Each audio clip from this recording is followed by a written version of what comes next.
DMV,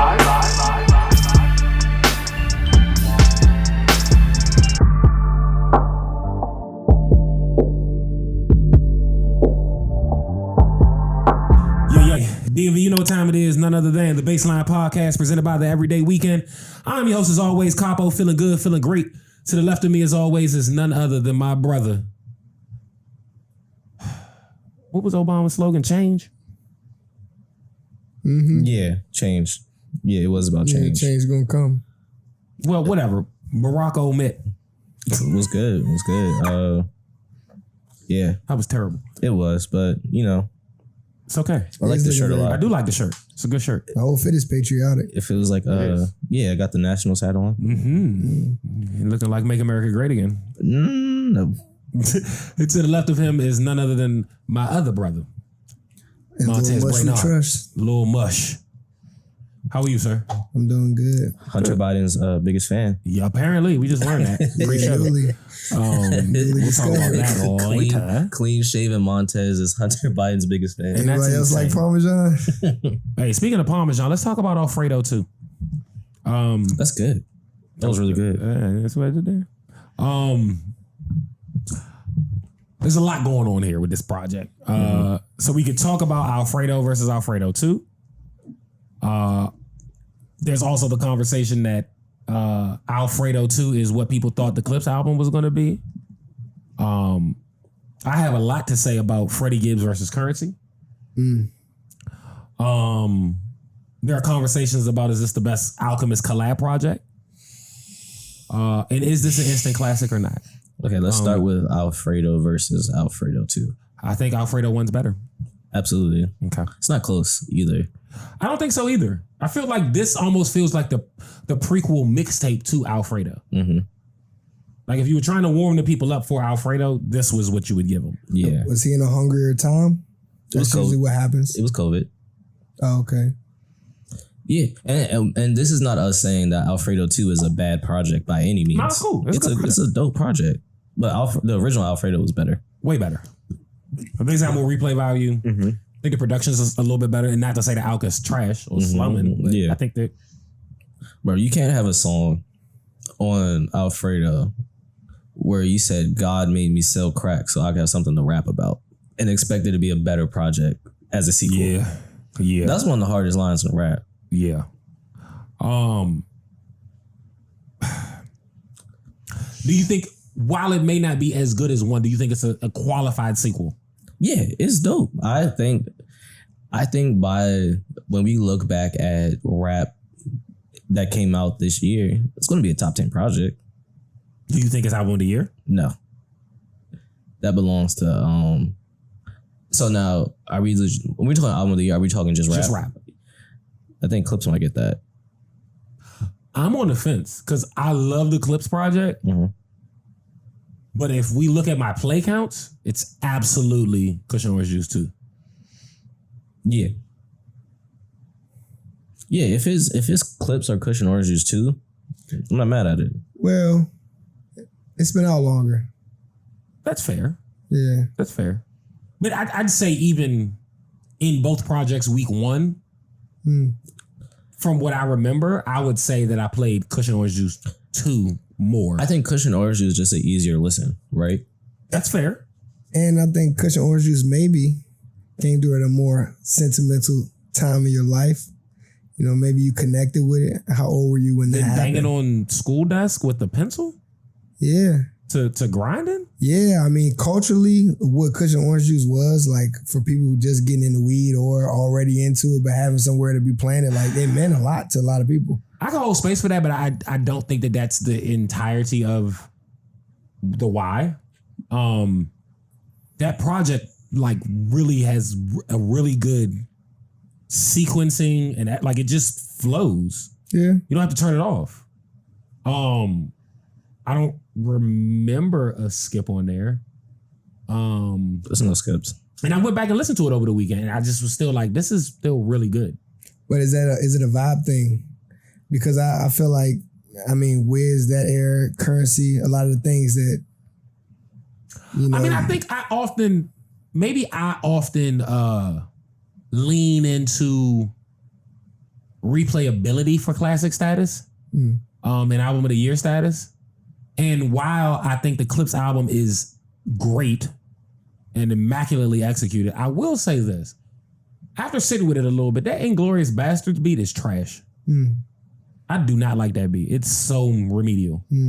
It's so childish. I don't like that beat. Granted, that's the only one I can think of offhand.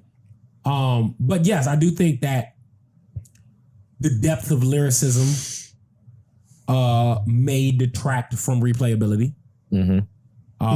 Because there's like with the Clips album, there's a lot of like opening line quotables. But then once you get into the verse, it gets so complex, you get lost.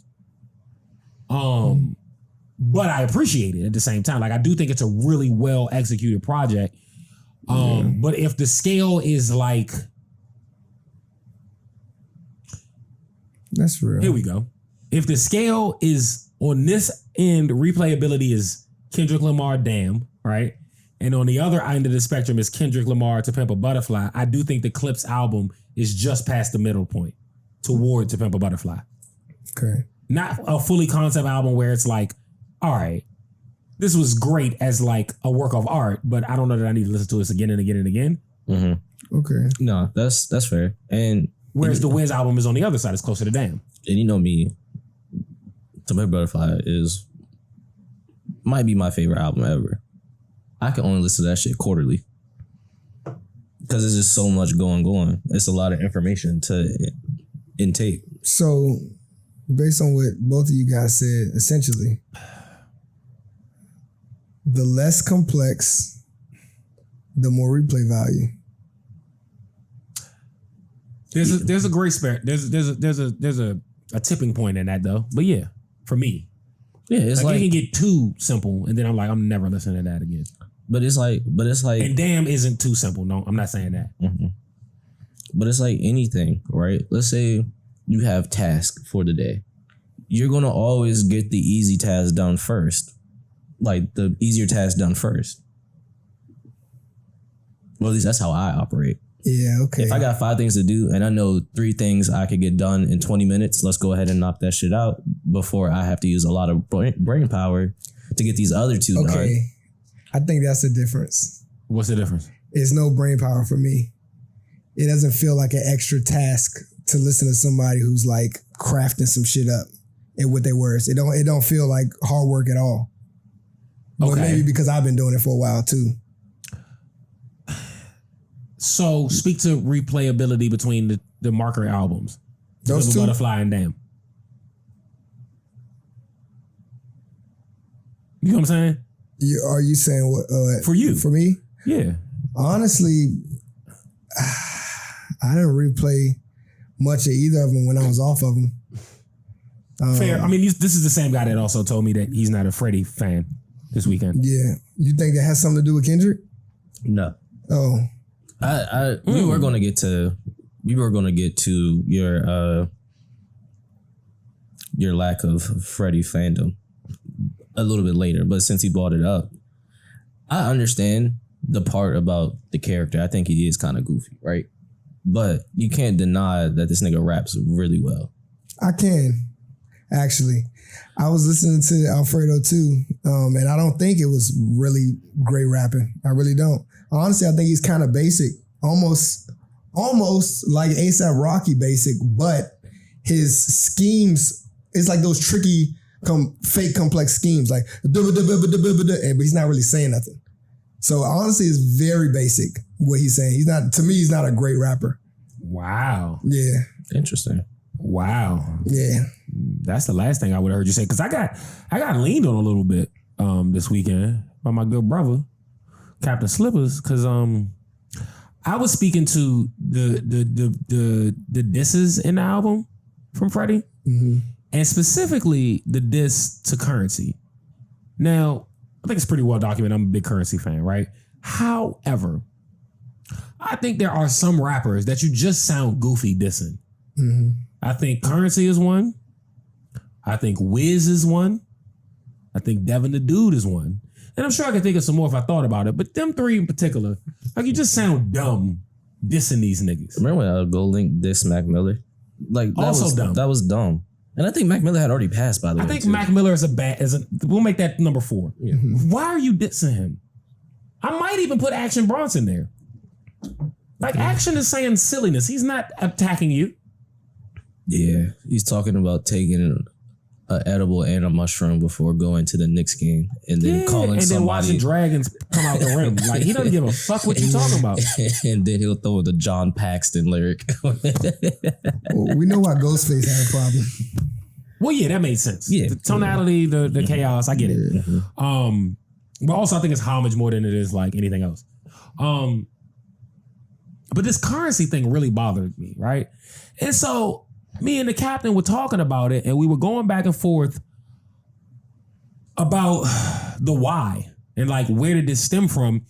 And so I went back in my memory bank, and I remember Currency did an interview with B-Dot, and he was saying, basically B-Dot brought up a bunch of collaborative projects that Currency has with different artists, Wiz, Freddie, a bunch of people, and was asked Crit, and was asking when fans could expect sequels to any of them. He had a project with Crit. No, they doesn't have one, but that's one on the list of What projects people want. Okay, Like people really want a Crit Currency Wiz project.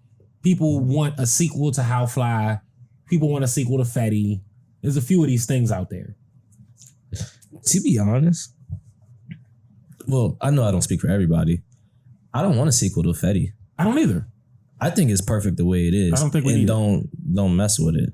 I don't either. So, when I was watching the interview, B-Dot brought those types of conversations up around these projects that either people want sequels to, or people are like, yo, we want to see a project with you and this artist and maybe that producer or whatever. Like there's a lot of conversation about a Currency Larry June project. Yeah. And Currency was basically saying, look, y'all can look at my track record. I'm rapping at all times. So whenever niggas want to make the sequel or the thing that y'all are talking about, I'm down. It's love with everybody, but I'm always rapping. So the ball's not really in my court. Mm-hmm. So I thought that was the tipping point, right? When I went back and did some research, what I found out is Freddie's been beefing about Fetty since it came out. Correct. And I guess that slipped my mind, but basically he felt like Currency didn't put enough effort in the promotion of the project. There was no videos, there was no this, there was no that, right? So the argument I was having with the captain was that Freddie needs to one himself, if you will, because he's constantly beefing with people that ultimately gave him a shot, right? Like he hates Jeezy. Jeezy signed you. Now you hate Currency. Currency arguably is responsible for the resurgence of Freddie, because his verse on Covert Coup is the tipping point. Yeah. To me. Yeah, because for me, that was the first time I ever heard Freddie Gibbs. Granted, I'm much younger. Well, not much younger, but I am younger than you. So two different eras. And Covert Coup, I was just getting into rap for real. Like listening to stuff that wasn't on the radio. Yeah. And I heard that Scottie Pippen verse, and I was like, "Who the fuck is this?" And he smoked that joint. I'd argue that it's the best verse on there. He has a better verse than Currency on the song. Like I'm not that biased, yeah, right? But I don't understand the need to bring that up. Alfredo came out in 2018. No, it came out in 2020. It came out like May. Not Alfredo, I'm sorry. Fetty came out in 2018. A little five song piece. That shit was so good. What, Fetty? Yeah. Fetty is more than 5 songs, bro. I thought it was more. I think it's 10. Nah. Fetty is 9 tracks. Whoa. Fetty is 9 tracks, came out in 2018, right? So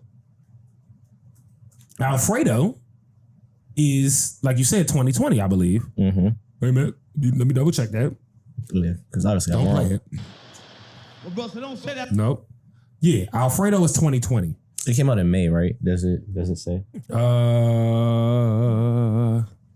May 29th. Yeah. Right? So That's 10 tracks. So my problem with this is you had Alfredo, you had, if I'm not mistaken, come on, Wi-Fi. Not that one. You had Alfredo, you had Bandana that came out in 2019. I was about to say Bandana. He's got another joint. Freddie's had a lot of opportunities to speak on this beef. What's the joint? That were more relevant than now. If this is a true beef. I think he has another Madlib project in there too. Then you got the one that's with the S, I forgot. Soul Separately. Yes. Okay, so let me help you out. So Fetty was 2018, right? Mm-hmm. Bandana 2019, Alfredo 2020, Mm-hmm. Soul Sold Separately 2022. Mm-hmm. You Only Die Once 2024, which was one of my favorite projects last year. Mm-hmm. So that's 1, 2, 3, 4 projects since 2018. You had a chance to address this, and you wait 6 years, 7 years. Is that 7? Yeah, 7 years. Yeah. To address it, right? I mean, but so I will say, he might have addressed it in music, but he has addressed it before.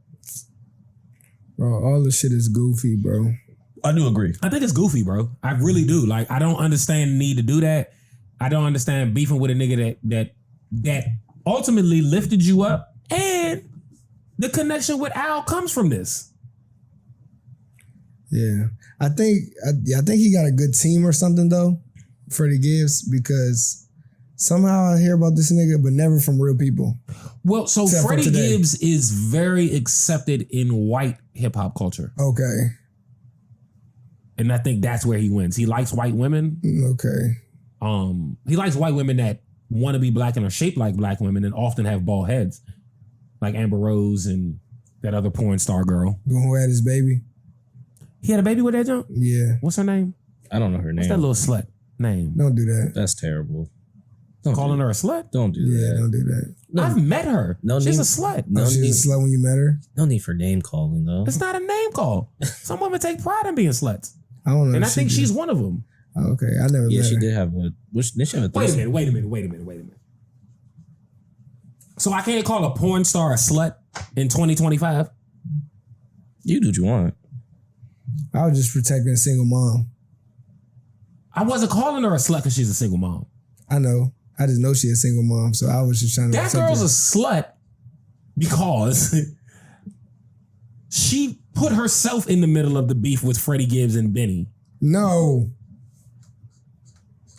And then she started fucking with Benny afterwards, right? Nigga, the last time, you know when I met her? She was at Howard Theater with Benny After after the beef.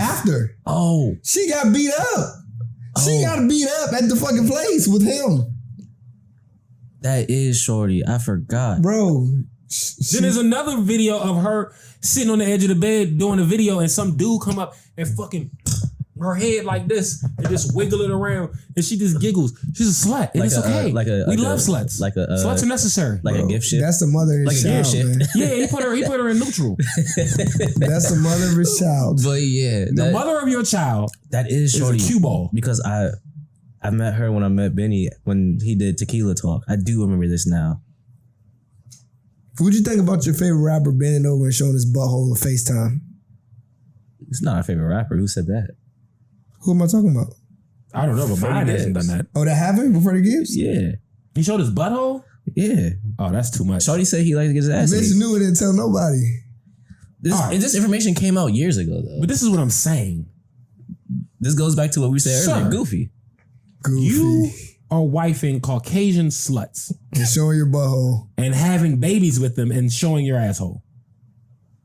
I don't think you should fuck with Currency like that. Yeah. Currency's woman is an upstanding woman who sells onesies with Chevys on them. That Lil Cruz used to wear. And Currency take care of his kid. We've never even seen you with your kid. Like, leave this nigga alone. This is why I don't give it entertain the music. I only really listen to it because I knew we had to talk about it, but I don't care for Freddie Gibbs. Yeah, nah, I used to look past the bullshit because he could rap to me. But this shit is blowing me. I ain't gonna lie. Because there was no need for all this. And Currency played him. He was just like, one of his producers was like basically telling Freddie Gibbs, like, watch your mouth. And Currency was like, bro, don't even worry about that nigga. Just send me some more beats. Like, fuck him. Yeah. I think it was Cash Fargo, whatever his name is. Yeah, Cash Fargo. Yeah. Currency was just like, hey, bro, don't address this nigga. Send me some more beats so we can get a new project out. Because one of my favorite Currency joints with that producer is She Ain't For You, She For The Gang. I'm ending the show with that song. Because fuck Freddie Gibbs, bitch ass. Damn. Also, I'm on academic side now. Fuck this nigga. Oh, right. Academics don't like this nigga neither. Yeah. Maybe I don't like academics, but maybe I get it now. Yeah. Because fuck him. I'd never want to be on the same side academics is on. I mean, we can hate the same nigga and not, you know what I'm saying, be on the same team. Yeah, that's be true. two teams that I hate ain't gonna one lie. team. I agree with a lot of things academics I don't like that you said that on sides air. with, but Drake. That's one of the things I don't agree about. That's true. What I do think you he's highly biased when it comes to Drake, but he be real about a lot of other people. like? What? Freddie Gibbs, Okay. Meek Mill. What do you say about Meek? I don't know what he said. I honestly, I don't listen to Meek Mill unless he's rapping at a certain BPM.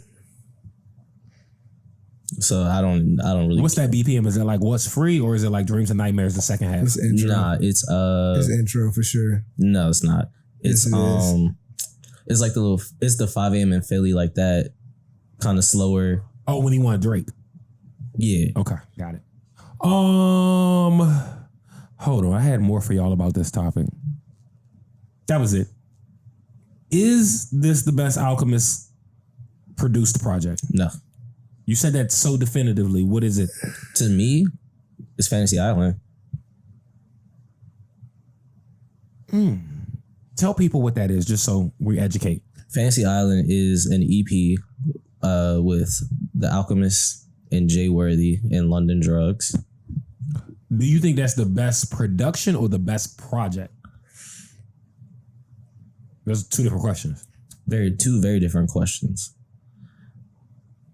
I'll say this. You say it. I don't know about the best production per se. It's my favorite. Okay. And I just know that it's better than Alfredo 2 because Is it better than Covert Coup? it's close. That's one of the ones that it depends on the day. Is it better? Nah, I'm not even about to ask that because I know it is. I know it's better than that. I'm not gonna say it. Never mind. Go ahead. Yeah, but Fantasy Island is one of my favorite projects. It's a short EP, 5 songs, and yeah, man, it's just such good rapping, such good production.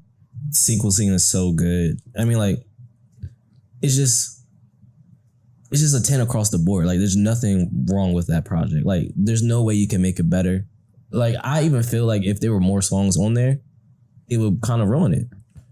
Is it better than The Great Escape? I haven't heard that in so long, so I don't even know. Just a question. It is a question. I was about to ask you about Life is Beautiful, but I know it's not better than that. Yeah, it's not. Just wondering. I I just like indica music. I do. Ooh. I do. Yeah. He like in the couch music? That's what he's saying? Mm-hmm. I almost feel like you could do without the raps. I almost feel like if these niggas just made beat tapes, you'll be just fine. I do listen to beat tapes. Yeah, sometimes. I know. Yeah. I can tell. I listen to a lot of jazz with no voice. Mhm. And that's why when it comes to them words and understanding them, you don't really give a fuck. Nah, that's not true. Don't Because do you're that. appreciating No, but them he's a Kendrick beats. fan. Yeah, he's not replaying it like he said. He got No, to do he's that not for one. replaying To Pimp a Butterfly. I listen to Good Kid, Mad City all the time. I listen to Damn a lot more recently. Which is again the indica music. Robbie, you like background music? Indica music. Not really, because then I'll listen to way more Travis Scott if I like background music. You think Travis Scott is background music with all that? Yeah. Absolutely. If you're watching like a sporting event, Travis Scott is the perfect background music. Oh man. Touche. Speaking of background, this happened over the weekend, and we need to do our due diligence, right? So the good man Nino Paid was arrested over the weekend for alleged car and money theft. Now, this is gonna sound crazy, but I want to say shout out to Nino Paid for this story being covered on platforms as big as Complex. Mm-hmm. So him stealing shit is news, right? Definitely got good PR. So he was arrested here in Maryland. In PG? It just says Maryland. It doesn't. Oh no, it was PG. Mm-hmm. For stealing a vehicle.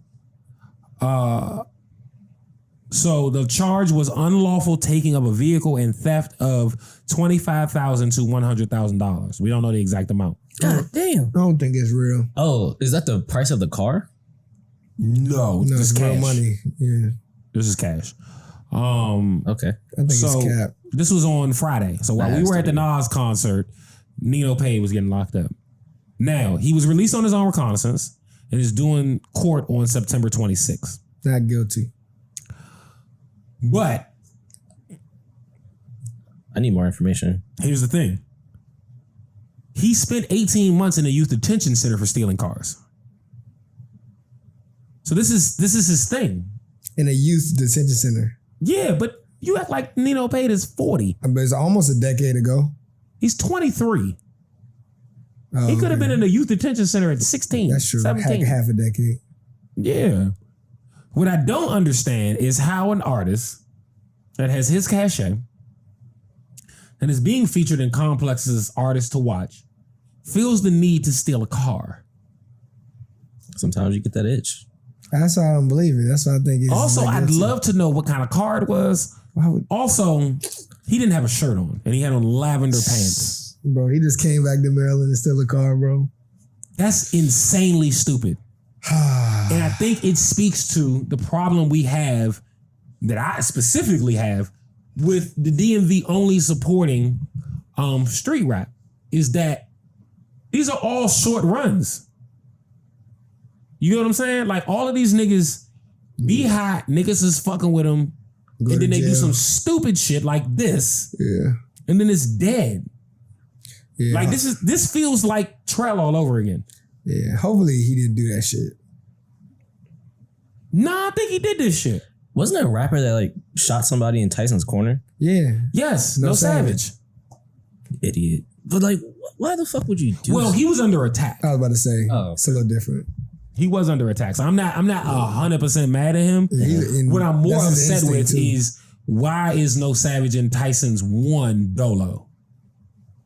Or with like two niggas? I mean, because it's Tyson's. You really don't think shit gonna pop at Tyson's, being real. You are No Savage. And the train now runs to Tyson's. That's the bad part. You have to be more aware. If the train goes there, your problems can follow you. The Silver Line goes all the way to Tyson's? Yes. Nigga, you can get off the train and Yeah. walk across an Yes. in-air bridge to the mall. Silver Line, baby. Oh yeah. That's a long ass train ride. It's like an hour. It's almost a drive. Long ass train ride. How long did it take you to drive to Tyson's? I don't know, I haven't done it in so It's long. about 45. Yeah. So imagine doing an hour and don't have to worry about shit. No tickets, no nothing. Only thing you can't do on the train is smoke. When that's debatable. It's debatable. Depending on what time it is. Yeah, nah. I saw somebody smoking on the train. Shout out to No Savage for being free though, man. Yeah. But what I'm saying is, But no, I do agree with you. It is a recurring factor. theme. Yeah, it's a theme, right? Well, we keep losing dope DMV artists. Because I fuck with Nino Paid. I fuck with him. I know they don't like each other, but I fuck with KP too. They don't like each other? No. They fought backstage at shows and all kind of shit. Oh, for real? Yeah, there's a problem.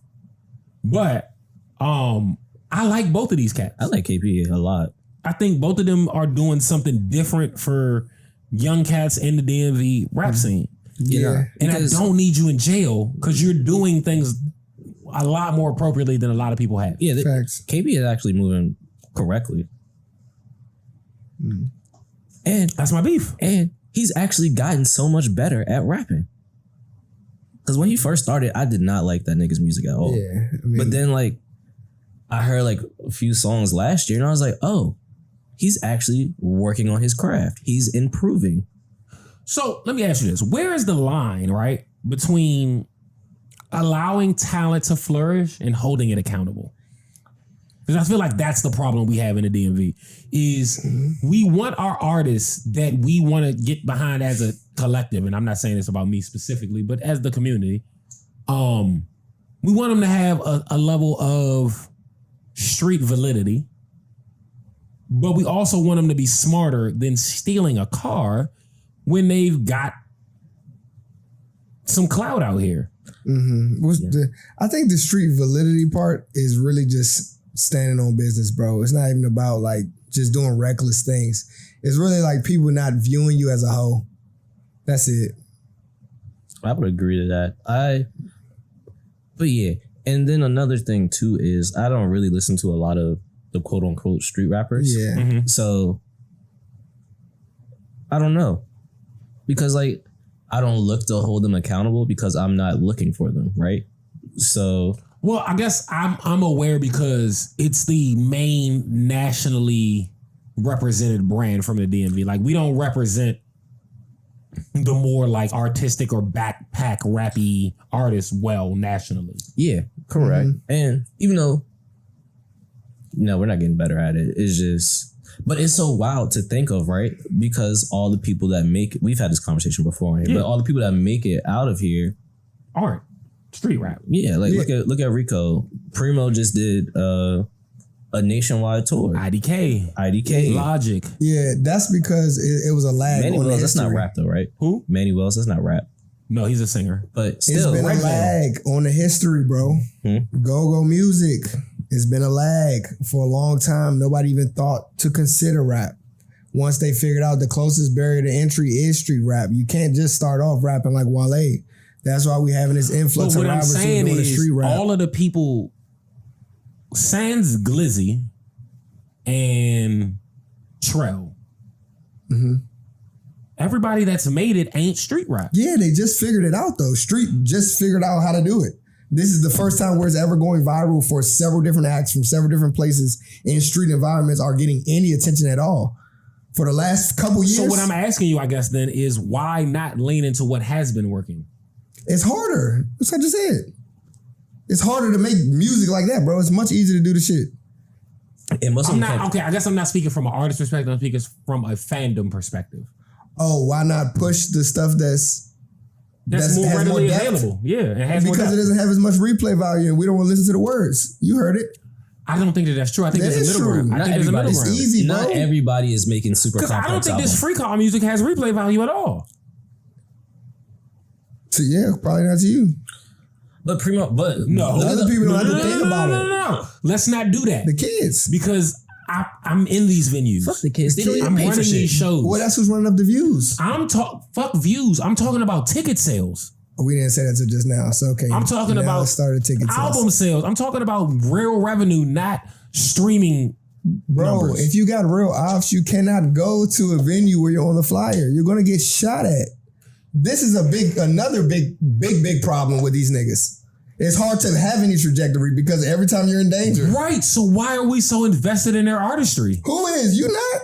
The city is, though. The entire think area it's youth, bro. only promotes this. I think it's youth, bro. Like, niggas will rap about something with sense and it won't get any traction here. It will get traction, not here, though. I think it's the youth, bro, that's pushing it, which pushes a lot of things early on. I don't think. Well, I'm sorry. not gonna blame the let you, kids. I'm gonna let you complete your thought. I didn't mean to cut you off. I I'm think the sorry. youth are pushing that shit because they don't know any better. And then other than that, I think it's almost like a pity party, bro. These people are struggling for help. They're hustling in music. It's not a passion. They don't have a passion for music. They're doing this to get out of their circumstance. So people are seeing these fucking fucked up, ripped hole shirt, poor ass, turkey bean eating, and trying to help them out. You're right. What's a turkey bean? I was in my vibe, man. That's why my nigga, I'm like, what's a turkey bean? He might have just told me something. This nigga know about mushrooms. That's the name of the episode, Turkey Bean. Yeah, man, this nigga told me it was shrimp and lobster in the woods. Yeah. But they gonna tell you it's fake. That's exactly what he said. No, he said the shrimp and lobster in the woods, but they gonna tell you it's cap. That's what he said. Yeah. Precisely. Word for word. Is that right? Yeah, that's right. Correct. Clean shaven Montez. Hey, that's the pastor right there. Yeah. So now that he's out, do we think he's gonna get charged? Or are we just gonna wait? I hope not. I hope not. I don't want to see a black man go to jail. I'm just more curious about what's this 25,000 to 100,000. That's what I want to know. Well, it's a window, and that's what the charge will sit at. It's just like if there's theft under 1,000, there's theft over 1,000. Yeah, like, but I want to know the number because you said I'm thinking they just put that because that's how much the car was worth. You're saying, I think there was cash in the car. But now I want to know who walks around with this much cash in the car. I mean, he may have robbed a street nigga or like a street nigga or a rapper. Mm-hmm. Okay. Yeah, I just can't see it, man. I just don't understand why he didn't have a shirt on. That's a lot of cash at one time. I can't see it, dog. But he is one of the more promising street acts, I think. He's really good. He's good at I agree. rapping. He's good at rapping. I agree. And you know, it's weird because like there's so many artists from this area that have like digital notoriety that can't sell a ticket. Mm-hmm. And Nino can, KP can. So I don't want to see that get, you know what I'm saying? Minimized. Snuffed out, if you will. Correct. When there are so many other artists that are a little more lyrical to our conversation earlier that aren't getting tickets sold. Like, it was, I'm sorry. Complete your sentence. But who was shorty that was at Union Stage? I saw footage from Stars of Nature. That shit looked like it was packed. You talking about Bree 3? Yeah. Yeah. So Bree 3 is she's actually in high school. Oh, for real? She popped off on TikTok apparently. I'm not sure exactly why, but that young lady is a multi-talent. So she plays volleyball, she's run track. She does acting.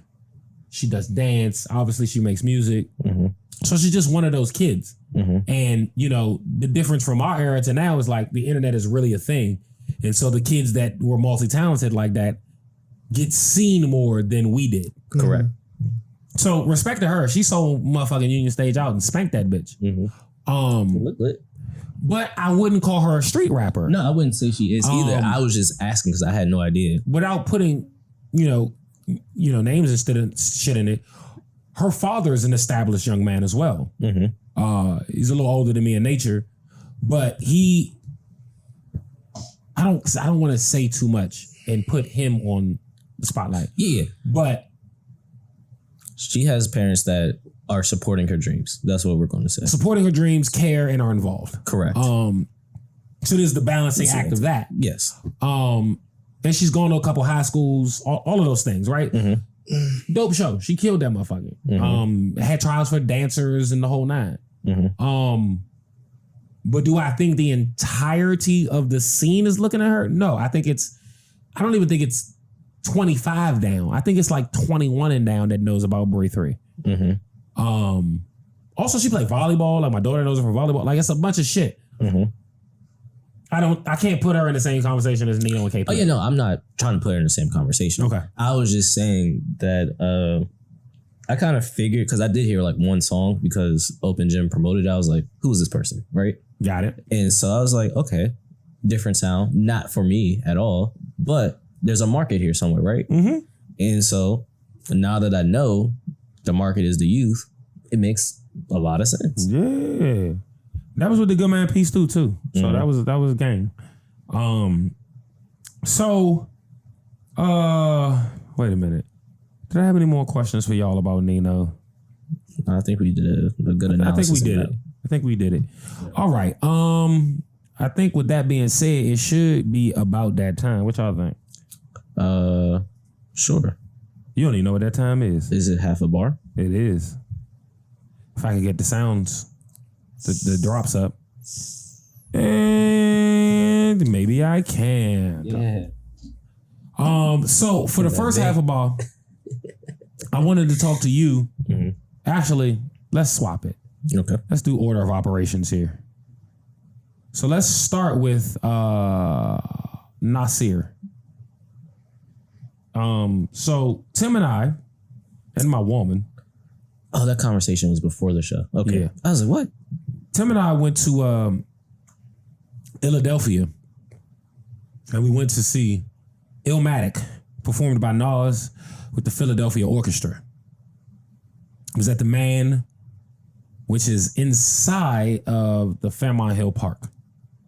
I'm not sure we have a comparable park. I guess the best comparison to Fairmont Hill Park would be like Rock Creek Park.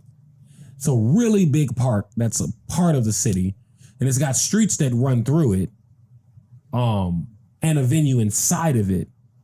Yeah, it's The comp is Rock Creek, right? Yeah. All right, so it's about Rock Creek Park. But there's a venue. And so imagine if the Kennedy Center wasn't just outside of Rock Creek Park, but was inside it, like in the dead center. But the Kennedy Center wasn't a building, it was an amphitheater, indoor, outdoor. Then it would be this. I'd like to say, first and foremost, this is my first time seeing Nas perform. Amazing. Mm-hmm. Nas is a GOAT for a reason. His catalog definitely showed it. Like, he did the entirety of Illmatic with the Philly Orchestra and then went on like a 45-minute run of hits post Illmatic. Just him, a drummer, and a DJ. And he had that motherfucker lit the whole time. Like, I was having to stand when I didn't want to stand just to see. Because people didn't really sit for 2 hours. You just smoked that bitch. The Mann Center is an amazing venue. We told Young Mitchell to come sit next to us, me and my lady, because there was a seat available, and we was like, fuck people. And nobody bothered us. I had a great time. There was some low heads behind me that were drunk and spitting and spilling drinks and shit. They were a bit annoying. But overall, I would do it again. How was your experience, Young Mitchell? It was good. I had a good 24 in Philly. It was a good time.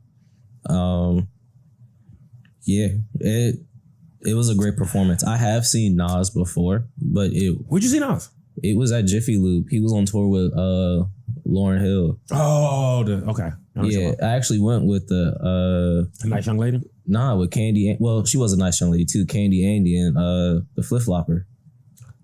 It was that long ago. Really? Yeah. You went out with the Flip Flopper? Yeah. Wow, that's nice. It was. She's a nice young lady. You really fucked up. I understand her grievances. Yeah, the more and more. I think I've called her to apologize. Like, hey, niggas really thought you was crazy. That nigga's trash.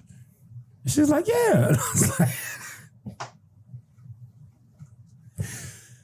She felt seen when I called her. I'm telling you. I was like, yo, I get it now. I totally get it. But how many albums do you think are in the like orchestra performance realm? Like, I would love to see Reasonable Doubt that way. Yeah, I was gonna say Reasonable Doubt. I would say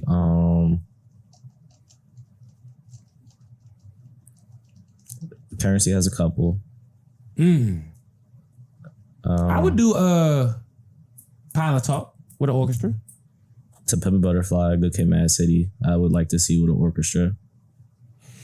It'll get a little tricky on some songs for Good Kid, Mad City, but To Pimp a Butterfly makes perfect sense. I'm gonna tell you the one that would have been insane with an orchestra that we'll never get.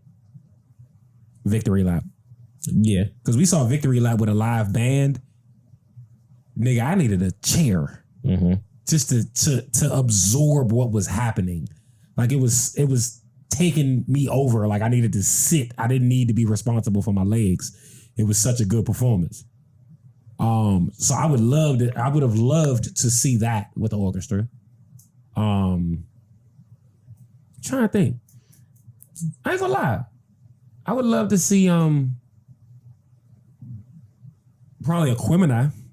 Wait a minute, is it a Aquemini or Southern Playalistic? I gotta look at it. There's a Wale project. I can't think of the name right now, but I could see the cover art. Tez, you got any orchestra albums?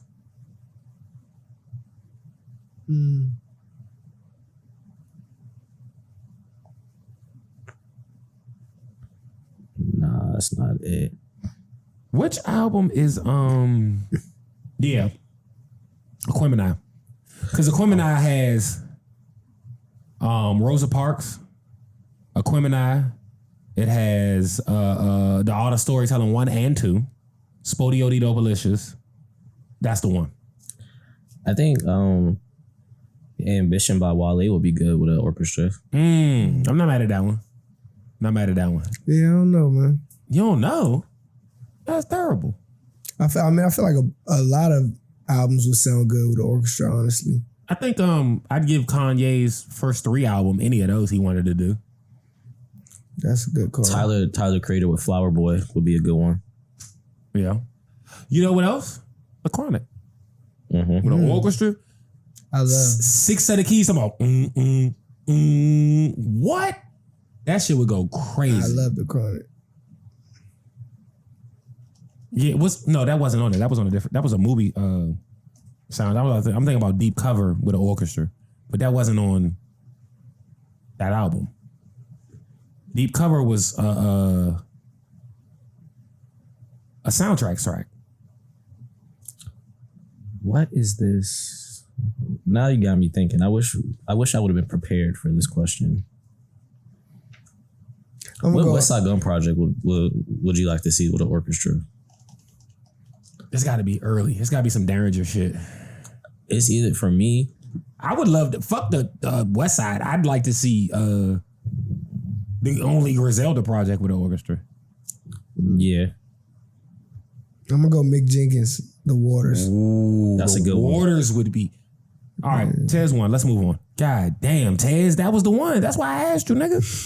Shit. Nah, Supreme. Well, that too, but Supreme Blind Tail would go crazy with an orchestra. I gotta go back.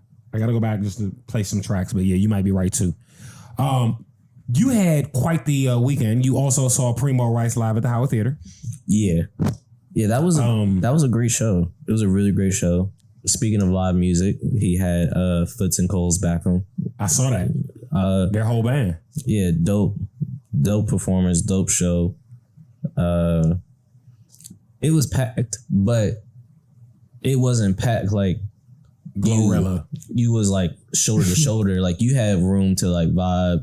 No, because me and Tim have been at Howard Theater for some shows that was like, this can't be legal. Oh, Glorilla literally was one of them? Yeah. Glorilla show, bruh.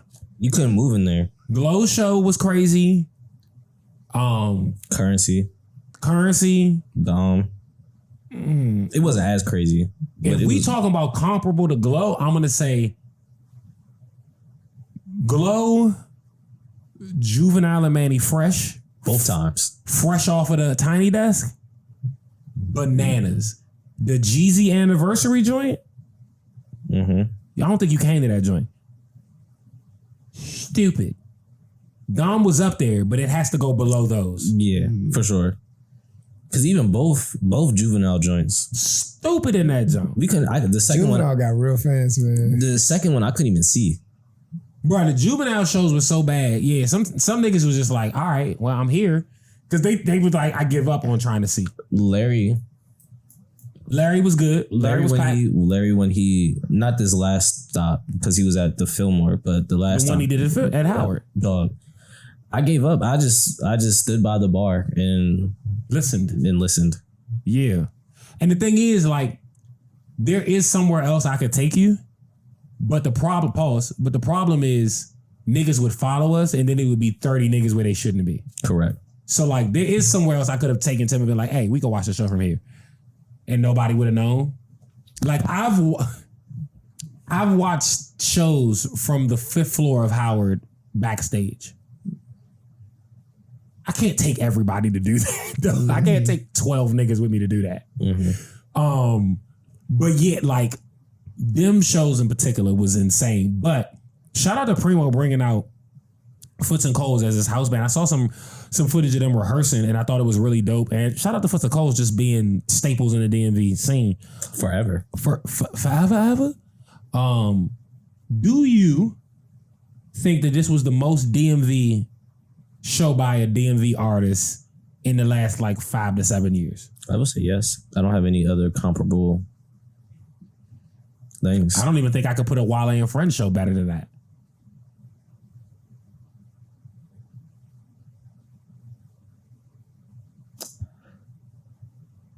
Okay, so my question to you then is, only reason I kind of wouldn't put it in the same vein is because Wale and Friends happened after Wale already got on, right? So you don't consider Premo on? Not to the extent that Wale was when he started the Wale and Friends. Because he started Wale and Friends when I was in college. That was like post MMG or right in the middle of it? Yeah, towards the end of MMG, right? Because that was like 2015, 2016 when, bro. Because I went to like when he used to have it at the Fillmore. I don't think I missed one of those because it was always I was home.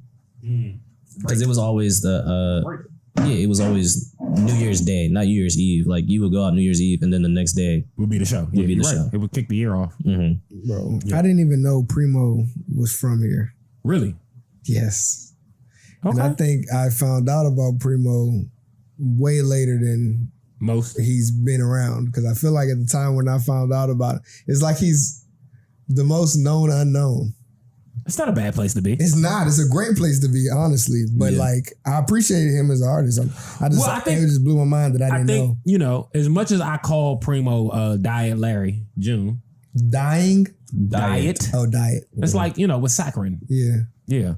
I think this show is definitely the spot where we got to start putting some more respect on his catalog. He's got too much going on, too many tracks, too many features, too many collabs, that we got to start putting Premo in conversations with Wale, Trell, Glizzy, Premo. I'm not going to lie, bro. Where we put Odyssey?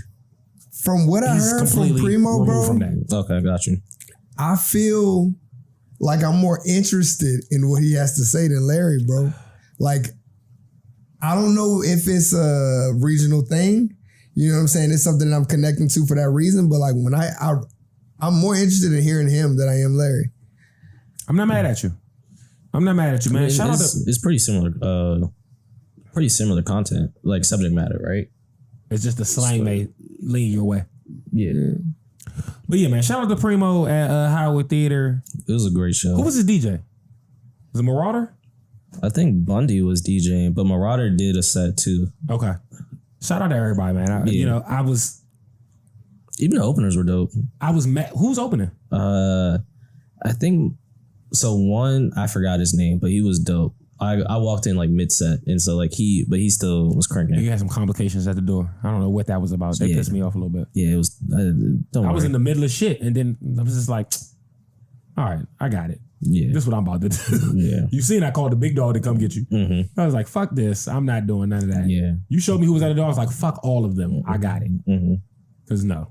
Yeah. Why is my bro waiting at the door? Never. We don't do that. But he had Monroe TFM on there too, so he was dope too. But yeah, man, it was just good to see, right? Because I remember when I first heard of Premo Rice, it was like right before the pandemic, and he was doing like a venue, not as a shot or anything. It was like the size of the Pocket, right? And now, damn near sold off Howard. Yeah, we have to celebrate that shit. Yeah, like I remember when this show got announced, and you was like, "Oh, back at Union," and I was like, "Nah, it's gonna be at Howard." And you were like, "You sure about that?" And I was like, "No, I'm sure." And you were like, "No, I'm not asking you. Are you sure if that's the right venue? Are you sure that that's gonna work?" And I was like, "I think he's gonna be fine." And we had some dialogue, not on some hate shit, just on some like, well, what did the other show do when he did it at Union? Do you think that that's enough to carry over? That was a couple years ago. All of these things, because we really rent these venues and throw shows, so like it's different. Yeah, and the conversation. And I was speaking as like a fan too, because I'm genuinely a fan of Premo Rice's music. Right.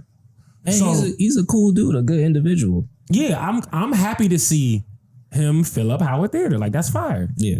That's fire. I'm happy to see it for home, man. And like, I'm not one of them people that just advocate for home because it's home. Like, Premo doesn't make bad music. I just think that if I'd have learned about him first, then Larry would be Diet Premo. That's just not the order of operations that happened for me. Correct. You know what I'm saying? But I don't hate Premo's music. Did they come out at the same time? No. Larry's been around for a minute. I think Premo would say Larry's like the big homie. Okay, so he was influenced by him probably. Influence? I don't know. I think they both speak from pimping. I don't know. I think Larry and Premo are both influenced by Wiz. Okay. And Too Short. Okay. That's what I hear in both of them. But what I've also heard is we should send prayers up for Coach Prime. So over the weekend, there was conversations around his health. There was some clips going around about him talking about making a will. He hasn't been in a lot of preseason practices and conditioning and shit like that. And people were concerned. And so I was coming here to kind of send prayers up and discuss what we do know, which is he had 2 toes amputated and he had surgery for blood clots in his leg. I took that information to my 30-year plus RN mother. And I was like, hey, Mom, I know you're not a doctor and I know you don't have his case file in front of you, but what does this sound like? And she spoke to a few things, which all made sense, but ended up not being it because since I spoke with her, we got answers. Yeah. So she was speaking to diabetes and hold on, let me see what she said. She said black men have a history of peripheral vascular disease, which could be why he was having the blood flow issues to the toes. Right? She also mentioned type 2 diabetes, which could also speak to amputation. She also spoke to possible heart disease concerns from the myriad of issues that we had heard, right? Come to find out, and I still can't draw a direct correlation between these, but why niggas haven't seen him much lately is he had his bladder removed. Yeah. For because it was a tumor. Yeah, cancerous tumor. Right. So now my concern is, how does one pee? Yeah, he got. My mother told me that a colostomy bag is for poop, so I don't know what. He gotta, like he said, Coach Prime said it himself. He gotta depend on the depends. So, Coach Prime? Yeah, Deion Sanders. That's what it's happening to? Yeah. I didn't know anything about this. Yeah, this is all information that came out like today. Oh, wow. I thought when you said Coach Prime, I thought this was somebody I knew personally. Nah. He ever since he became the coach at Colorado, he said, "Address me as Coach Prime." Yeah, so it's a urostomy bag. So I guess he's gonna have to coach with a urostomy bag. Damn. He wears hoodies. He'll cover it up. Say that again. He wears hoodies. He'll cover it up. Yeah, tuck it right in the pocket. It's cold in Colorado. They'll put an extra pocket on the inside of the kangaroo pocket for his colostomy. He gonna have some heat warmers on that joint. And the piss gonna be warm. Don't worry. Yeah. Before it freezes, it's gonna have to be out there for a long time. He'll change it out at halftime. Yeah, he'll be fine. So what I want to say, shout out to Coach Prime for handling this the way he did. Like he kept it very low key. Leave my team alone. We're fine.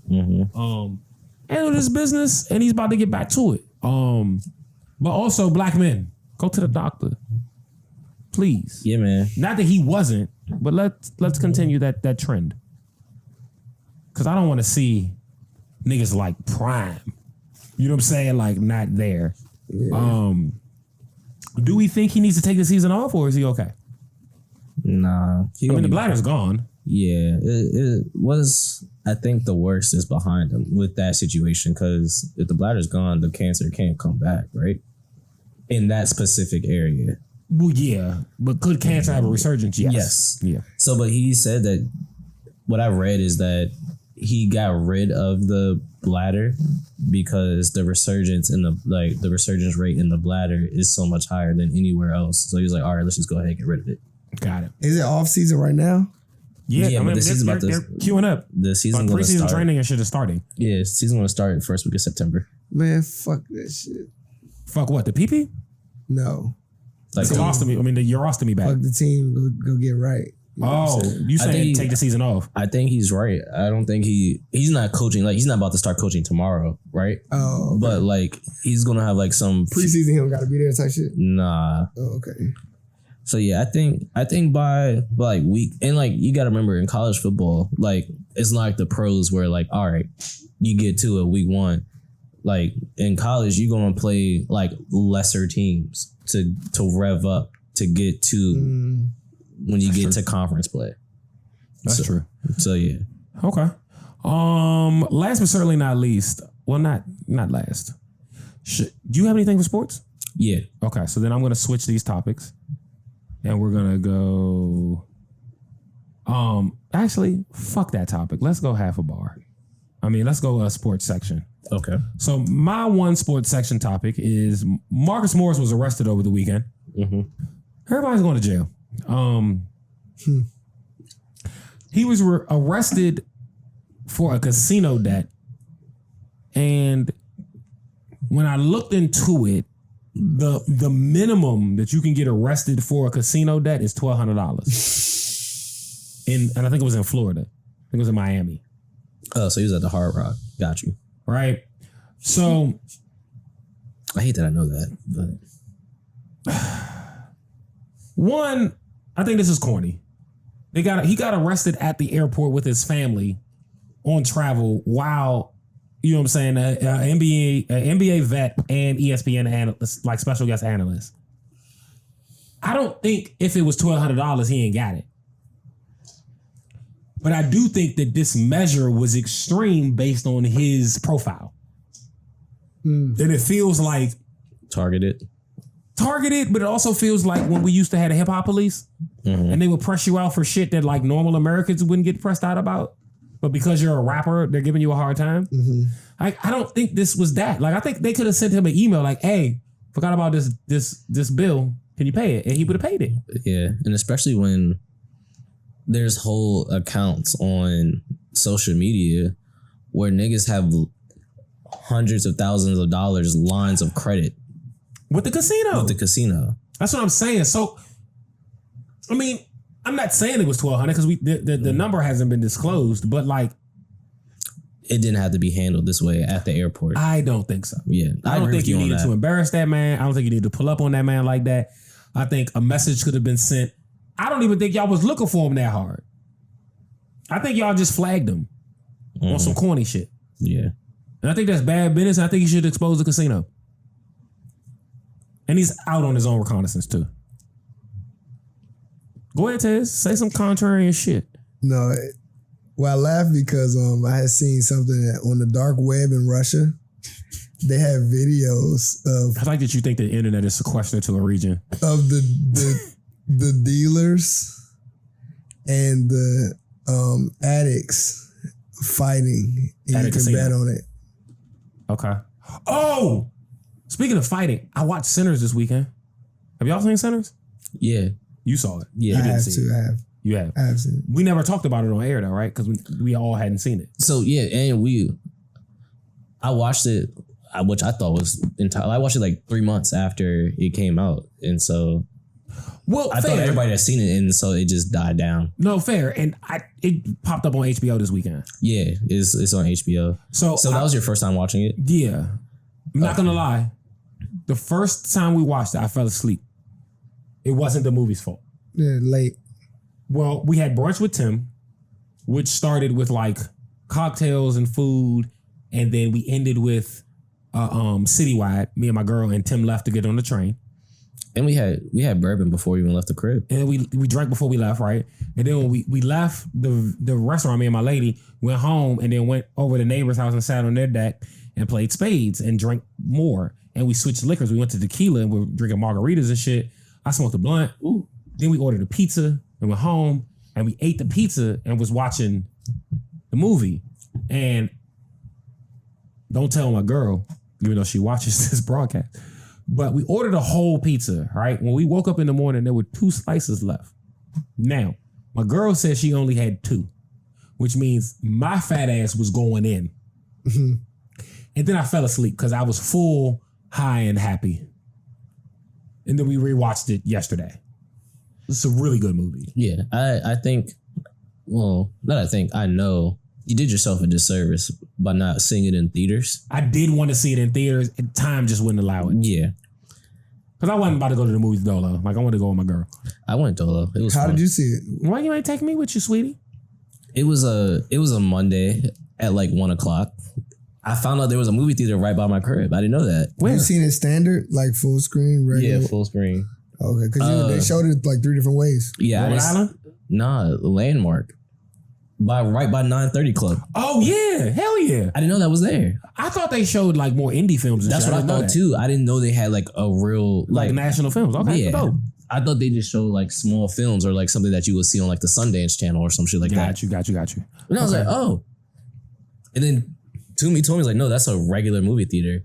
Yeah. They do have small indie films, but like, no, they show all the shit. And I was like, that's not to the Rama spot, yeah. Okay, but back to Marcus Morris. Pay these people. Pay these people, but also they gotta chill out. As far as what?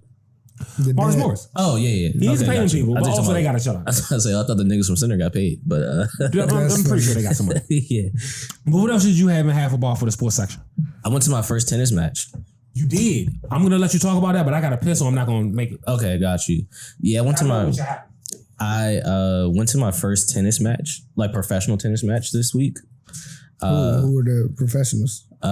So the City Open is always in DC every year, right? And it's funny because we talked about Rock Creek Park earlier. That's where it was held at. Dope. Me and my bro Toomey, we went. Yeah, we saw a lot of good, like a lot of top professionals. Like Naomi Osaka was there. Okay. Taylor Townsend, she's a black woman. She actually just became, after winning at Washington this week, she became the #1 doubles player in tennis. So that's dope to see. And also Venus Williams was there. So she made it was her first time playing a competitive tennis round since 2022. So this is exclusively women's? Nah, it was men's too, both sides. But like, so Ben Shelton was there, Medvedev, but like those are names that like the common who don't really follow tennis know, but like niggas know who else, Naomi Osaka and Venus Williams. Right. So what was interesting about it is, one, it being my first tennis, going to my first tennis match. That shit is all day.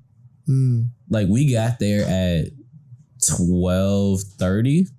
We didn't leave until a little after 9. Yeah, but like we went earlier in the week, so like everybody was just getting started, so it was a lot of tennis to watch. So it was dope. I enjoyed it a lot.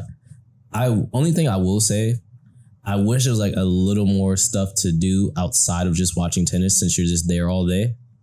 Like some activations, yeah, or something like that. Like they did have one where you could like take a picture in front of, but like after you take a picture, that's it, right? Yes. But 15 minutes plus the line. Yeah, but nah, it was dope. It was a good experience. I'll definitely be back next year. I want to go. Yeah, it was fun. And my favorite part though was seeing all the black people there to support the black athletes. That was my favorite part. Were they shooting dice in the stands? Nah, it wasn't that. It wasn't like that. It wasn't those niggas? Yeah, but it was this. But you could tell it was people like me who don't play tennis, don't do anything. But I know a lot of people came because Venus announced that she was going to be playing. But I bought my ticket before because I was like, I want to see Naomi Osaka and Taylor Townsend. Okay. But then when Venus announced that she was making her return to pro tennis. Oh, yo. So we bought our tickets for $50. The ticket next to us was close to $3. So we got in at the right time. Because like we bought our tickets the week prior. She announced like that Thursday that she was going to be playing. So we bought our shit on like Monday or Tuesday type shit. Got it. Who'd you go with? It was me and Toomey. Toomey? And his barber. Oh, interesting. Yeah. Okay. So wait, Toomey having a barber is a little funnier. Why? Because that motherfucking cookie bush. Yeah, but you still get a lineup. That bush be perfect though. He got like a Jackson 5 bush. Yeah, it's perfect. I told him he gotta get it braided. Would you say that tennis is like reverse as how like NBA and WNBA are, where it's like, you know, the NBA is the thing and it's like women's basketball is just starting to, are people more excited about women's tennis? Absolutely not. It just depends on the matchup, right? I'm gonna tell you where the dollars lie on the men's side. Oh, okay. Like to be fair, I believe, and I would have to double check my research, but the most comparable sporting payouts are tennis, like men's and women's tennis. Correct. Yes, you are correct. Right, like the women in tennis do get paid the closest to the men. But it's not the same. Yeah, it's not the same. And then it's also The only real paid differential is in the majors, right? But like if you look at the regular WTA and the ATP, they're comparable in pay, right? Because they're not as to the same scale as a major, as a Wimbledon, a French Open, Australian Open, US Open, right? Got you. But also, unlike the WNBA, like you were talking about, like making that comparison too, women's tennis has been around since like the 70s, and like women's professional tennis has been around just as long as the men's. Yeah, I'm about to say, because you got to think about what was my girl name? Billie Jean? Yeah. She was trying to go at the men. And Margaret something, I forgot her last name too. There's a movie about them. Has there been a black male tennis star? Yeah. Arthur Ashe. There's one now. Francis Tiafoe, who's from PG actually. Oh, that's wow. That's the dude that be doing all of the swag. He be doing and golf. Tennis. Yeah, because I saw him and Ben Shelton, who I said earlier, Tez. He's mixed, but yeah. Black, I started thinking about what was the other dude name? Why I know the Ben women's Shelton. The one before that. more Francis than the Tiafoe. men's, and I was thinking like maybe it had something to do with them being black, but I just know women's tennis players more than I know men's tennis players. Yeah, and then you got James Blake. He was in that Roger Federer, Nadal era. I thought he was a singer. There's a singer named James Blake too. Oh, okay. It's probably taking him over to Google search. I can't find him. Yeah, because James Blake was early 2000s, like. So yeah, James Blake, the singer, is now. So, but the guy from PG County, Francis Tiafoe, is really from France and moved to PG County. No, his parents are African and he's French. He's a first, he's Sierra Leone. So yeah. But yeah, he's a first generation immigrant. Okay. Shout out, man. Yeah, but no, that was fun. It was just hot as hell, but it was fun. I enjoyed it. So yeah, you think you could beat me in tennis? I haven't played tennis since I was like 8. So I think my girl could. Match. Let's do it. I think my girl could. Now we got 3 things we got to do. We got to hurry up, guys. We got to go to the forest. We got to go shopping, and then. Oh no! And we got to go to the Blue Chick-fil-A. Oh, Little Blue Menu? Yep. They remodeling. I don't know if we're going to make that. Yeah, it's closed right now. Okay, take it back. And the third one's the one we just talked about. What was the other 2? Woods, thrifting. Oh, yeah. What was the last one? Tennis, because we can't go to I think we talking about hooping. We could go hoop at Kingsford. We got to go to Kingsford, though. We can only hoop at Kingsford. You can pull up to a Pack World Sundays. No, we got to go to Kingsford. Because Tez is from Kingsford. Yeah, and the thing is, I hate those courts, but I love the Kingsford courts nostalgia. Are legendary. They are. Like, there was an era for like 4 or 5 years where the only games to be at were at Kingsford. On when? Sundays? Yeah. Yep. Yeah, like, nigga, what? I used to have to go to Kingsford. Yeah. Because that's what the game was. I didn't want to. Like, bring y'all ass down the street to Perrywood. But I got to go to Kingsford. And you did the glassback boards in Lake Arbor? Yeah. Yeah. That's what I'm saying. Like, my mother told my girl that she fully believes I would have went pro had I not got kicked out of school, right? And that was the first time my girl was like, so you were really good at basketball? And I was like, baby, I've said this to you without trying to sound like I'm gassing myself several times. Like, yeah, I'm a has-been now, but there's enough left that you could see like he probably was pretty good at a point. Mm-hmm. I think my sister would have went overseas if she was taller. Your sister would be in the WNBA if she was taller, I think. Yeah. As a defensive specialist and assist magnet. She just can't fucking shoot. That's well, you know what? We could have fixed that. True. Like, that's also a thing. Like, I could have helped her with that. Yeah, because she definitely played semi-pro after Mika was born. Yeah, that was fun. Nah, your sis troubles me because I've watched enough footage to know she would get on my nerves on the court because she's just so little and scrappy and she's like she right here. She in your pocket. Yeah, she one of them. And them little niggas I used to like put my head on top of niggas' heads like her. Like, nigga, stop playing with like I'm gonna dribble over here and just hold you back. Like, stop playing. Like, you know what I'm saying? I never forget one game. Shorty legit wanted to fight my sister. Like, she almost crashed out. That was me a lot. Because also know she's annoying because I was little like that until college. Yeah, nah. Shorty almost crashed out. like, she's like, yo, she's fucking fouling me to the ref, right? And she was like, she hasn't touched you. And I was like, yo, you know what's funny? When you play defense against a nigga with your hands crazy. behind your back. Yeah. And they're still pissed off. Mm-hmm. Yeah, nah. He was like, nothing they can do with that. My hands are behind I'm step sliding. Fuck you. And every time the whistle blows and I'm defending you, it's gonna be an offensive. Mm-hmm. But my hands are behind my back. Yeah. Yeah, nah. That's the play. I do miss watching her play. I've never seen nobody do that. Yeah.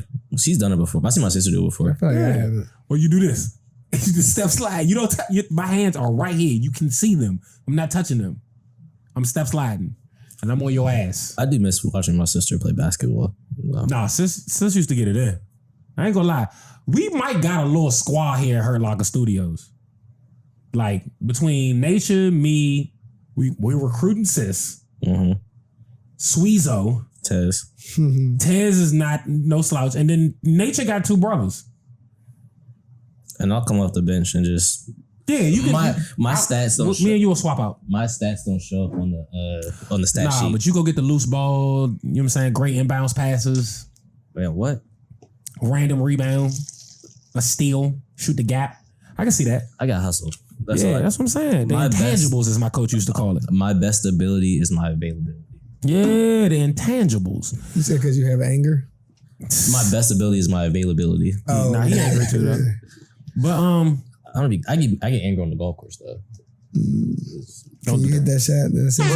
Can you hit that shot that I sent you? No. All right, so it's mid-Monday time. What'd you decide on? So I decided on an album by Ye Ali. That's what you did say. I didn't get to listen to this. No, shit. it's fine. It's entitled Trap House Jodeci 3. Trap House Jodeci? Yes. I like that name. So years ago when I was in college, a collegiate man. That's how I found out about. That was the first project I heard from Ye Ali was Trap House Jodeci. I was intrigued. Got some nice ass on the cover too. Yeah. That thing look heavy. This is my favorite thing about him though, right? When I first heard Trap House Jodeci, I was like, who is this nigga? And I have to... Who are these niggas? And I have to go get a nice young lady to listen to this project with, right? And so I watched her interview. This nigga said, my only goal when I make music is to make music for women to get ready to before they go out. Yep. He got Ro James on here. Mm-hmm. 3VM, I don't know who that is. Blue Little Baby. December, Von Waters, and Eric Bellinger. Yeah. One of my... Eric Bellinger is in my list of artists that are so talented I sometimes don't like their music. Interesting. Explain that further. He's so good. I think often he wants to show you he's that good on every song. Mm-hmm. And they'd be like, you ain't had to do that much. Oh, so he's like a smart ass. Like he just or a nigga that like over dribbles. He still gets the assist and then we get a bucket, but like you dribble 20 seconds of the shot clock away. And it was just like granted, we got the 2 points. Like he always scores. Yeah.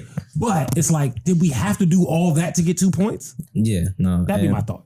But yo, Ye Ali is so dope. Like he's a producer as well. He's a writer as well. Like he's written for like most of your favorite R&B singers for real. But yeah, project super dope. It's a good, like we talked about sequels earlier. This is a good continuance of this. It's a 3-piece. Yeah, and the last one came out in 2020. So it's been 5 years since the Trap House Jodeci. Okay, I was going to say, I often think if you're going to do sequels, they need to come quickly. Pause. Like it can't be 3+ years between sequels. Yeah, I think the first. I have the data here. I don't have to. You okay with that, brother? Nope. Can you drop a different project in between the sequel? Yeah. Yeah. So that's what he's done. He has a lot of music out. Yeah, LA's pretty prolific. We'll be playing off this. We're gonna play. You crying, dog. I was legit. Yeah, I was. I was literally choking.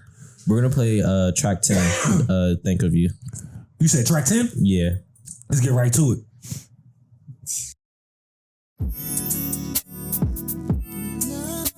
The thought of you alone doesn't sit right with me. I know you got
set you free. I love how you just make shit happen. I love that shit. It turns me on when you bring home a bag and give me whatever I want. Like, yes, daddy. Thanks. Babe. That was Ye Ali. That track was called Think of You off the project Trap House Jodeci 3. That is a mid-Monday selection. Yeah, bitch. That track was only 2 minutes, Tim. Yeah. Not even 159. Mm-hmm. Not bad. Not bad at all. Yeah, man. I didn't give the metrics of the project. Let me provide I have it. Don't worry. metricity. Yeah, 11 tracks, 26 minutes, 40 seconds, well within the BASSLINE Podcast. Yes, Sirski. And we were talking about... Wait, where did you get the seconds from? What are you looking at? Title? Yeah. Title says the seconds? Yeah. That's crazy. I'm in Apple right now. Well, yeah. That's okay. I know you still have your subscription to the... I have both. Yeah. That's Bitch, okay. I'm both. You don't? I'm on both platforms. I don't know, son. All right, Candy Andy. I don't know if Candy Andy get to tell me that. Actually, Candy Andy can tell you whatever he wants. You right. Ted's got a Reese cup. What you got? Yeah. He got the hold on, is that a great? This nigga has a peanut butter and jelly Reese's cup. Peanut butter jelly time. Dog. It melted on me. Oh yeah, you got a sandwich. was in You your gotta put that in pocket? bread now, nigga. Oh, you was on your tabby bonnet. Yeah, you a nasty neighbor. I actually just got it from the shell. But Over here? yeah. I'm gonna go get one. Y'all some fat ass niggas. I like that. I gotta tell my father about that. But yeah, so we were talking earlier about the first time I found out about Ye Ali, and it was the original Trap House Jodeci. Who put you on? I think Selection. Word. Yeah, it had to come on Selection. Do you think K-Tronada should own equity in Selection? Why? He just feels like the precipice of that sound. Nah, I wouldn't. Like I do think that it was encouraged by those before him, but the Selection divider seems to start at K-Tronada. Why do you feel that way? I'm not asking because I doubt you. I just want to know more. Whenever I listen to a Selection blend, it feels like K-Tronada music. I would argue that they came out around the same time. So they're partners. Equity. Yeah. That's all. Speaking of Selection, I'm actually going to their show. Where is it at? Well, it's going to be at Echo Stage. Okay. It's the 700. It's called the Road to 700. So they're going to be at their 700 episode in like September or something like that. Got it. Okay. But yeah. Tez, that is the longest maneuver you've ever made. You are the longest man in America. That was one giant. Pause if applicable. What they say when one giant step for man. One giant step for mankind. That nigga stepped from his seat outside. This nigga's outside. It's in the parking lot. That's what happens when you're like 6'3", 6'4". You can do things like that. Okay. But yeah, I'm giving this a 4. Quattro? Yeah, it's a 4. Go grab an artisanal woman, some nice wine, or a good cocktail. And just listen. Okay. I'm not mad at it, bro. That sounded great. And I'd love to hear more. So I'm down for that. I want to get into our DMV Heat check. Did we talk about Summertime Butch last week? Yeah. Okay. Just making sure. Because that track too was amazing. And I just kept listening to it. And I was like, people need to hear about this. Now I have a song, but I gotta find it. That I wanted to play. Here it is. Are you doing Wale? Yes. We'll save Del Mini for next week. I feel like we've been talking for a long time. 2 things can be true. So let's do that and that.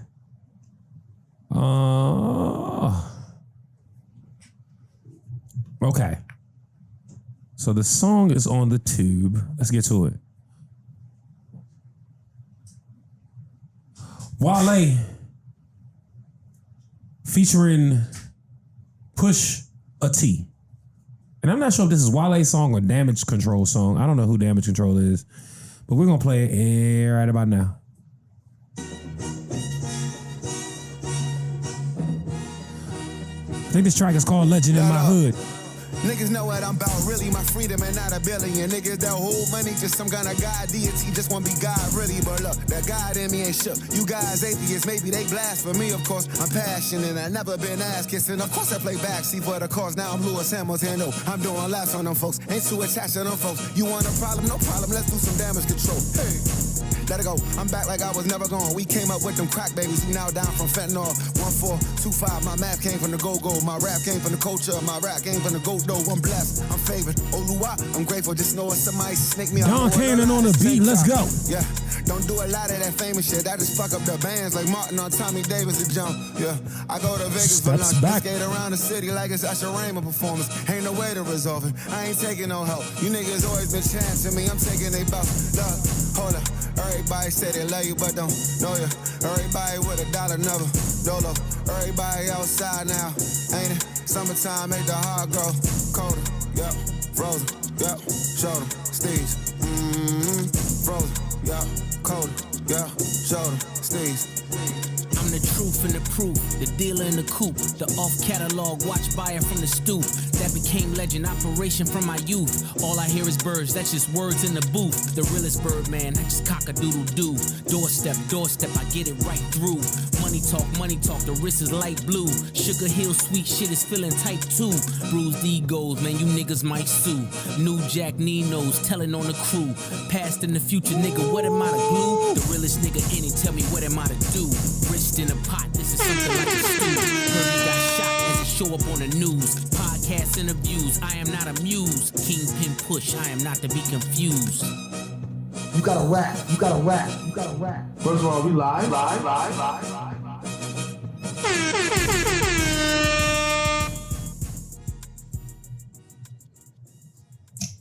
All right. DMV Heat check. That was Whale, a.k.a. Wally. I like to refer to him by his actual name, Wale. Featuring Pusha T. The track is called Damage Control. I'm not sure whose project this is, where the song even came from, but on the 24th, it dropped. And Push had some things to say. About the song? No, on the song. Yeah. He definitely shot at Drake and Birdman on that joint, for sure. For sure. He said Birdman by name, and then he brought up the UMG lawsuit. He's the realest Birdman. Yeah. Check him. Listen, what I can tell you is, no matter what it look like, it's always something bubbling in the DMV. You know what's interesting about that though? Wale always talked about how like he don't know why he never did a song with Drake. Like, I don't know, man. I don't think he liked me. And then here we are today. Well, that's a decade later. Like, there was a time where Ross and Wayne were doing this, and they were compadres. They were on the same level, and it seemed appropriate for the little homies to do a song. That's interesting. I didn't like there should have been a Meek Mill, Wale, Drake, Nicki song at that time. Yeah, because they were everybody had a 4-verse song at that time too. Yeah. Quick 16s with one hook in between. So like 16-16 hook, 16-16 gone. So maybe Drake don't like, or maybe hook 16-16. Music. Say what? Maybe Drake don't like Wale's music. Maybe Drake is a bitch. That's also the case. I don't like Drake, dog. I'm sorry. He make it hard for light-skinned niggas. I don't fuck with that nigga. He does, man. It's so hard to be a light-skinned nigga while Drake is walking the earth. Like, this nigga does the most bitch-assness. And then what really fucks it up now is these fucking streamer niggas be really killing it. Because they be on his dick because they trying to get streams. And they be going outside too on the stream, and I'm like, bro, you're just making us as they make all yellow niggas look terrible. And red. Yellow and red. Yeah, man, it look like Shell. That's bad. With no gas. Yeah. It's terrible. All right, man. I do want to make an announcement because I didn't say this yet. But you gotta get back to doing announcements at the beginning of the show. No, we gotta do them at the end. Okay. Niggas don't care at the beginning. If they're here now, they care. So August 28th. And there are some shows leading up to that, but this is important to me. August 28th. DC9. Open Gym 8-year anniversary. I don't have to go far. We're doing open jam and karaoke with a live band. We're doing our legendary open mic. And I'm not going to say nobody's name, but there's a lot of special guests pulling up. So expect quite the night. If you are solely coming to perform, suck my dick. I don't care. If you are coming to possibly perform and celebrate 8 years of this, I'd love to see you there. If you are coming solely to celebrate 8 years, daps and hugs, love, might buy you a drink. Now, what I will say is, this is the first and maybe the only time, depending on how you niggas act, for open gym, no cover. There will be a $0 cover to get in the open gym and perform. I said there will be a $0 cover to enter open gym and perform. You niggas have accused us for charging you to perform for 8 years. As you should. We're charging you to get in the venue because the venue is charging us to get in the venue. But on this day, August 28, 2025, you bring your ass in here for free. You get up there and you do your 1-2 for free. First time ever. Open gym. No cover charge. The capacity ain't that crazy. So you better RSVP early. And you better get there early. Because I'm going to allow more RSVPs than there are space in the building. So it's still first come, first serve. Okay? Do you have to RSVP to perform? You have to RSVP to get in. If you do not RSVP, they will not have your name at the door and you will not get in. You getting in is the first step in you performing, though. Because I'm not calling names that ain't checked in. Are you performing? No. Why not? We need a Montez Suizo performance. Streets need it. 15A. Is Sousa doing that? I just put it out there in the atmosphere. Yes. Oh. And Sweezo is doing it in a big way. Like we've spoken already. It's happening. We just need one song only. The Red Lord will be there. Godfather will be there. I don't care if it's... I don't even care if it's... Savage will be there. Big Solo, you already know what the fuck going on, will be there. Of course I'll be there. I'm Capo. Who else gonna be in there that I know for sure? I'm not giving y'all no more. Because I got special guests that ain't even on that list. Hey man, we need Great Dane in the building. If Great Dane pull up, it's a motherfucking celebration. And he gotta do Happy New Year. Because I still don't fuck with you niggas. Because I still don't fuck with you niggas. You hear me? So I just want to put that out there. August 28th. Open gym. 8-year anniversary. DC9. 1940 9th Street. Northwest Washington, D.C. That's a Friday? Saturday? It's a Thursday. Even better. Take the fucking Friday off. I work from home on Friday, so it's fine. You know why you should take the Friday off? I'm going to tell you why. This is the perfect reason. And I'm telling you, enough time, you can get it off. Because that Monday, you off anyway. It's a fucking holiday. It's Memorial Day. So you take fucking Friday off, come party with us Thursday night, and roll right into a 4-day weekend. I'm putting in my leave request right now. Right? We going to have exclusive 8-year anniversary merch. We running back some old stuff. I still got some Stove God shit around. I got some shit. I think I might even have some The Biggest merch around. So we're going to bring all of this merch, the last little bits of relics from stuff that y'all want that we didn't have. And we're going to have 8-year anniversary merch. And it's going to be some Plus the Designer is Black in there. And there's going to be some weekend merch. I think Squeezo is going to have some, what's his name in there. It's a lot going on. When this RSVP link drops, I need you to get in line expeditiously. Because when the 230 is in the building, that's all we doing. And 230 is not a lot of people for an open gym event. So I need you to arrive expeditiously. Don't just RSVP. Show up the fuck on time. Thank you. Come again. With that being said, this has been the BASSLINE Podcast episode. I believe this is 277. I go by the name of Capo. To the left of me is none other than Knees Out Mitt. Nah, these are good length shorts today. I'm looking at kneecaps. That's because I'm sitting. If I stand there above the knees. Nah, I feel like they're at. Show these niggas your knees. You stand the fuck up. Knees. All right, sit. Nah, they at my knees. They're above the knee. What they say for girls in private school? Fingertip lift. No, it's not. Now, fingertip is above the knee. Period. What kind of ape are you? I don't know. You fucking primate. Fuck you. It's only because I called him a monkey. Yeah. Is that all you have for people? Is fuck Capo? Well, only one person should be doing that, and I'm not that person either. Well, you said fuck you, so yeah. The words mean things. You're right. You're right. But yeah, I'm done. All right. And last but certainly not least, to the left of him, my brother, Montez Brainard. Hey, y'all can start counting down too. Montez said he leaving us. Yeah, this might be my very last episode right here today. Oh no. Live. Are you moving? Yeah. Yes, he is. Going back to the A? Yeah. Yes, he is. Damn. Motherfucker. We had a great run. This is sensational. We keep getting good hosts and then they leave. Gotta bring Solo back. Nah, we gonna bring Ace Hood back. No, I'm kidding.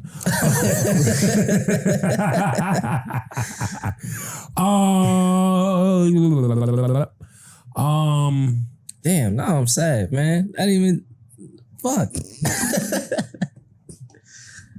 I looked forward to the random tidbit I would learn from Montez. Tez always gonna send me a B topic or C topic that I'd be like, Tez, where the fuck did you find this at? And then what I had to learn was Tez will send a B topic that ain't vetted. So when you go try to find the research, they're like, is this true? It don't be true. What wasn't true? It's quite a few. We'll talk about it later. They're all good talking points though, right? Yeah. Yeah, no, it definitely is a jumping off point to something else. Conversation starters. Yeah, for sure. With that being said, I played this over the weekend on my story because I actually made this dish happen. Closely, at least. And I just... Nah, you supposed to play a song referring to... we were talking about Freddie Gibbs and Currency, and you said you're going to play this song to end the show. I know what it was. It was Cold Word Cool. All right, so we're going to play something off Cold Word Cool to get out of here. With that being said, Young Mitchell, as we do it this time every motherfucking week, can you tell them people what's to do? Close them doors. You know it. I ain't do that in order at all. Step back, doors closing.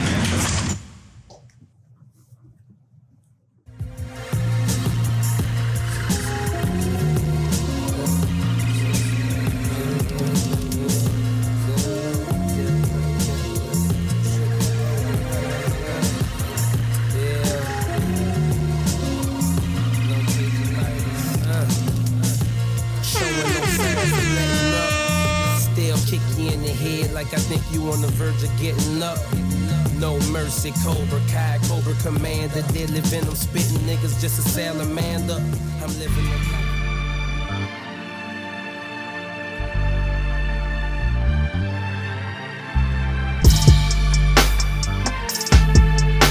First of all, we live.